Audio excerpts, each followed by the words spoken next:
So on the old Daimler SP250, I was in the process of rebuilding the carburetors just because they need it basically, and also to check that the diaphragm is intact in the bottom here. If that diaphragm leaks due to ethanol, for example, eating away at it, or petrol for that matter, given the age of the carburetors, it can just flood petrol on top of the engine, which isn't good because they sit in the middle of the V8, V, and obviously you end up with petrol flying down onto the exhaust manifolds. So yeah, not good. But anyway, I'm in the process of rebuilding them. But looking at these float chamber caps, these two are the originals of my car. This is off a Saloon, same engine, but in the Saloon, or at least the Saloon version of virtually the same engine. And I was thinking, I'm trying to build the best bits out of what I've got available, and the valve and this little clip that controls the valve and presses against the float in the float chamber. These ones look to be, I think they're actually stainless steel.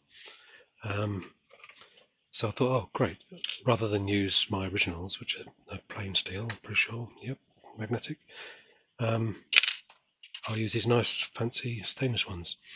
But trying to put these into this cap, the original cap, turns out that they end up sticking up like this somehow. And so checking it all through, the actual valve body and the needle valve itself, they're identical between the two cars. But the actual cap itself is different. So this is the SP250, which is an AUC 410R in this case, and 410L for the other one. On the Saloon, the part number is different. It's AUC 923. And again, it looks very, very similar, but obviously it's got a different takeoff here, but that's one difference, obviously. But more particularly, if you look at the ends here, the height of those pillars is different. If you can see that on the camera, if I can just hold these properly. But that central pillar there is distinctly longer than the one there. And in fact, these outer ones are different length as well. So it looks as if everything compared to the Saloon version, which is this is the SP250 version. On the Saloon version, everything sort of moves up slightly by about a millimeter, maybe 2 millimeters.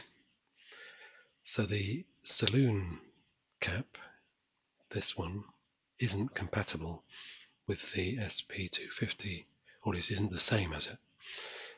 And obviously it's got the different takeoffs. So yeah, interesting trap for young players perhaps, that you might think they're the same, but they're actually not.